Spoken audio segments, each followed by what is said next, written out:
Desha vetëm të tregoj një episod nga protestat që më bëri përshtypje në kohët e fundit. Ishin dy zonjusha të cilat u prezantuan si influencera, pra ishin pikërisht ajo me të cilën u tall kryeministri kur doli dhe tha që janë ato zonjushat që marrin poza e të tjera e të tjera. Dhe ato u prezantuan se të tilla dhe unë fakt u bëra gati që ta kaloj atë video dhe të shkoj tek videoja tjetër. Mirë po, sa më shumë që flistin, aq më shumë ato të dyja shprehen pikërisht atë që e kanë ndjesi të gjithë të rinjtë e të reja sot. Ato folën për mungesë mundësish. Ato folën për mungesë të mënyrës së jetesës në Shqipëri me nder, pa ju ulur njërit apo tjetrit dhe pa dashur të merresh me 200 pisliqe në ditë. Pra ato folën me një qartësi dhe me një mençuri që shkonte përtej asaj të cilën ata e prezantuan si profesioni i tyre.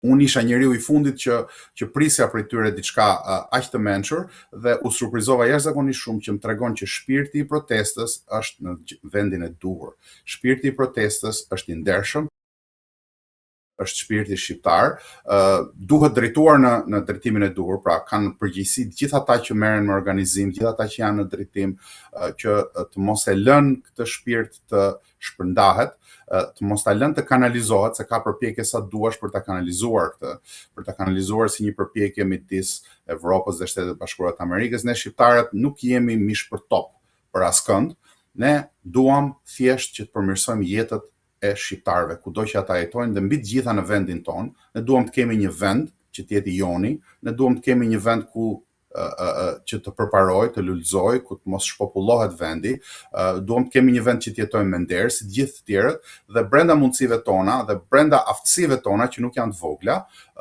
të kapim maksimumin asaj që mund të kapim. Në një sistem i cili i pranon të gjithë, i cili lejon të gjithë shqiptarët që të jetojnë me nder. Ky është objektivi sipas meje i kësaj proteste dhe ky nuk duhet humbur. Duhet mbajtur si busull drejtuese. Dhe unë mendoj që protestuesit nuk duhet bien në atë që janë provokimet e Parisë së Tiranës për të krijuar, shkaktuar dhunë apo për t'ia hequr autoritetin moral kësaj proteste. Kjo protestë ka autoritetin moral më nga protesta e lëvizjes studentore shqiptare në vitin 90. Griti, a ishte provokim dalja Ardit Bitos në atë formë nga Kuvendi i Shqipërisë? Sigurisht që ishte provokim. Sigurisht që Paria e Tiranës do t'i përdori të gjithë veglat. Mo më vjen keq se zotin Bido kam pasur një njohje të lehtë dhe për aq sa kam diskutuar me të më zhdukur një njeri që mund të ishte pjesë e zgjidhjes. Mirë po, secili bën zgjedhjet e veta, pra nuk kam gjë personalisht me zotin Bido, për sa kohë që ai është thjesht një vegël në duart e Parisë së Tiranës që del për të krijuar sherr. Nuk do jetë çudi që herën tjetër ai që do të dalë, mund të mos jetë Bidoja, të dalë për të me disa njerëz përballë, ata njerëzit përballë ta shkaktojnë dhunën me dashje dhe të bëhen fotografi edhe të dalë si protesta është e dhunshme, se si nuk kanë respekt për institucionet e tjera. Populli shqiptar duhet ta kuptojnë ata të Parisë, që këto provokimet nuk pinë më ujë sepse populli shqiptar i ka ardhur majt hundës. Populli shqiptar ka parë mjaftueshëm prej tyre. Ata nuk bëjnë më. Ata duhet të largohen vetë ose do t'i largojnë njerëzit në një mënyrë ose në një tjetër. Jo sepse e them unë dhe jo sepse kam unë 16 vjet që e them këtë argument që del sot në shesh me aq sa kam mundur, por sepse tani më e kanë përvetësuar dhe e kanë adoptuar shqiptarët e thjeshtë, shqiptarët e rinj, ata që kanë studiuar, po që ju duket sikur nuk kanë asnjë lloj të ardhme në Shqipëri. Shqiptarët mbi të gjitha, është një temë që nuk preket shpesh në media, shqiptarët që duan të jetojnë me nder. Griti, nuk e di nëse i ke parë dhe disa video të përplasjes djetë të protestuesve me disa simpatizantë Partisë Demokratike. Teksa kalonin në ngjit me selin e Partisë Demokratike, ata thirrën Rama Burg, Berisha Burg, e siç duket kjo irritoi disa simpatizantë. Si e pat atë moment dhe besoni që të dyja palët kanë komplekse nga kjo protestë? Unë mendoj që ai është një provokim. Unë mendoj që ai provokim nuk duhet vazhduar. Se të gjitha palët si Partia Socialiste ashtu dhe Partia Demokratike, po dhe ato partitë e vogla se nuk duan lënë pas dore dhe ato, kanë falangat e tyre me njerëz të cilët janë të gatshëm të krijojnë dhunë dhe përshkallëzimi i dhunshëm i protestës do të bëjë dy gjëra.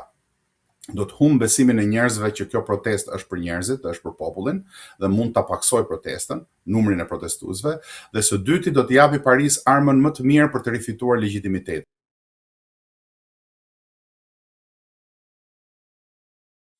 Protestuesit duhet ta kuptojnë që arma e tyre më e mirë është që ata kanë thyer legjitimitetin e Parisë së Tiranës. Paria e Tiranës mund të mbijetojë edhe ca kohë me këto institucione që janë, por legjitimitetin tani më e ka të tejkaluar. Nuk i beson më asnjëri atyre, as vetë militantët nuk i besojnë.